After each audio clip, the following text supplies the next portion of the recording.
No outono de 1941, a máquina de guerra alemã, alimentada pelo poderio econômico dos países por ela conquistados, estava determinada a atacar Moscou. O Exército Vermelho e os civis lutaram e sofreram enormes baixas.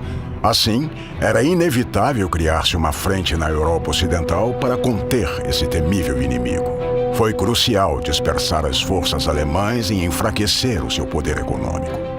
Mas as forças ocidentais aliadas não conseguiram criar uma frente efetiva até 1943.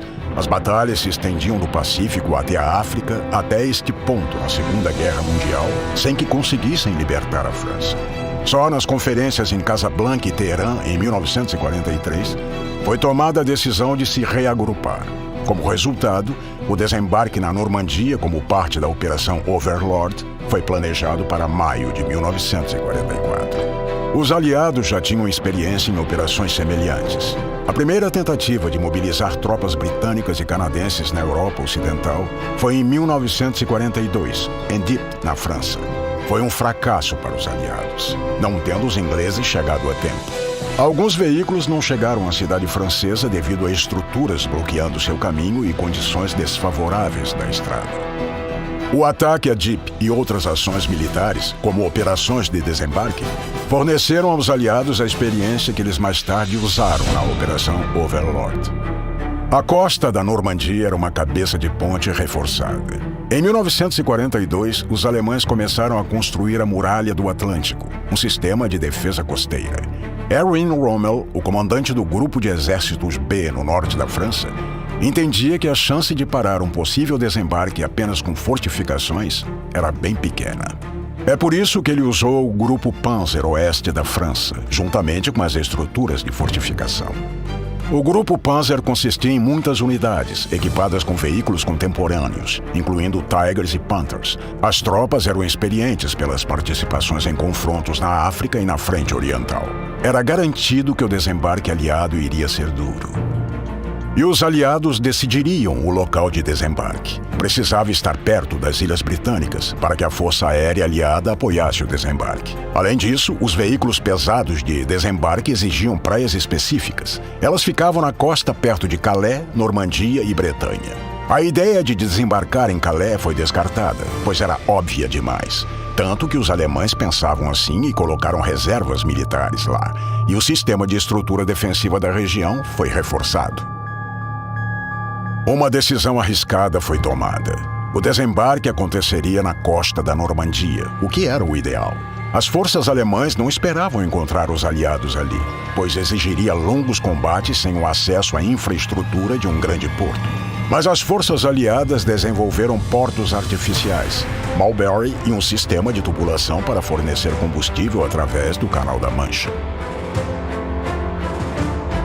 Os tanques desempenharam um papel ímpar na operação, cobrir a infantaria e ajudar com o avanço. Mas como você distribui os dois ao mesmo tempo? Como esses veículos pesados poderiam atravessar as praias e as estruturas de engenharia alemãs? Os tanques foram modificados com módulos adicionais. Os americanos inventaram os kits Deep Wadding para atravessar águas rasas.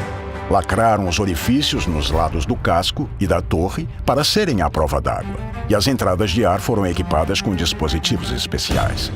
Com partes superiores fáceis de remover, diminuíram o tempo para tornar o tanque pronto para a batalha.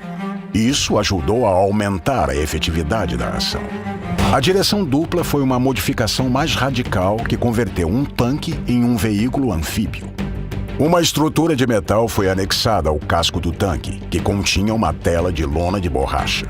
A tela foi erguida com a ajuda de tubos de borracha cheios de ar comprimido, o que tornou o tanque flutuante e podia mover-se com a ajuda de hélices. O desembarque dos tanques foi junto com a infantaria. O lado britânico se concentrou nos veículos que poderiam superar as estruturas e defesas alemãs. Coube ao engenheiro militar Percy Hobart esta tarefa. Suas invenções foram nomeadas Fanes de Hobart. Uma de suas mais peculiares fanes foi o Churchill Avery.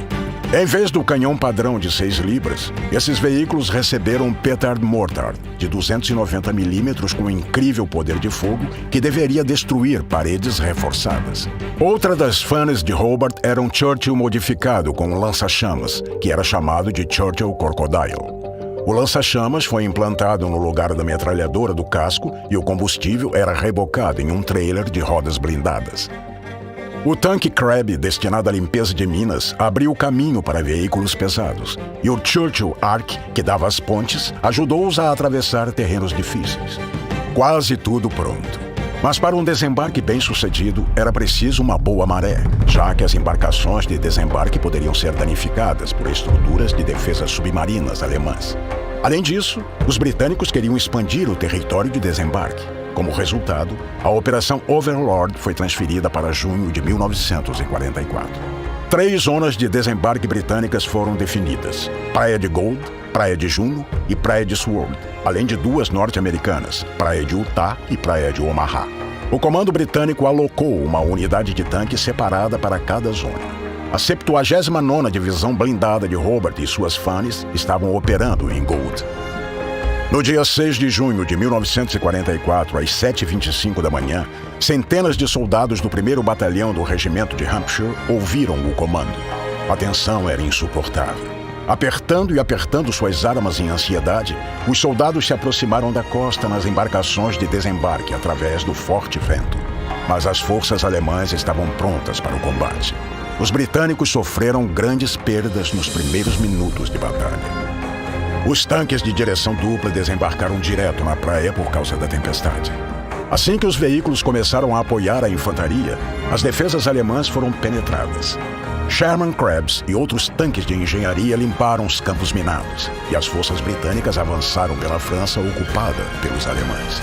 Os eventos mais tensos se desenrolaram na praia de Omaha. O 70º, 41º, 70º, 43º e 70º, 45º batalhões de tanques deveriam apoiar esta zona. 27 dos 29 Sherman DDS do 70º, 41º Batalhão de Tanques afundaram antes de alcançar a costa. O comandante do 70º, 43º Batalhão de Tanques decidiu desembarcar seus tanques de direção dupla na praia. Uma parte dos tanques do 70º, 45º Batalhão, junto com o comando, não conseguiu chegar à costa até as 10 da manhã de 7 de junho, por causa da tempestade e do fogo pesado. A situação com as forças aliadas parecia desastrosa em alguns lugares. As tropas eram um alvo fácil na costa aberta, com perdas colossais. 4.000 homens foram mortos ou desapareceram em ação naquele dia, na praia de Omaha. No entanto, os alemães não conseguiram colocar suas reservas e coordenar as ações de unidades separadas. Isso, junto do trabalho dos tanques e do equipamento de engenharia, ajudou a retomar e expandir ainda mais as zonas de desembarque e manter a cabeça de ponte. Após o desembarque aliado, suas forças libertariam a França da ocupação e perfurariam as fronteiras ocidentais da Alemanha, apesar das grandes perdas. Ao mesmo tempo, a Operação Bagration, um massivo ataque do Exército Vermelho, se desenrolava na frente oriental, libertando a Bielorrússia, a Lituânia e parte da Polônia. Com isso, os aliados tiveram a vantagem e, como resultado, o fim da Segunda Guerra Mundial foi mais rápido. A Operação Overlord foi a maior operação de desembarque da história. As grandes e valorosas contribuições do Reino Unido, dos Estados Unidos, do Canadá, da França, da Bélgica, da Holanda, da Polônia e da Noruega contribuíram para a vitória na costa da Normandia.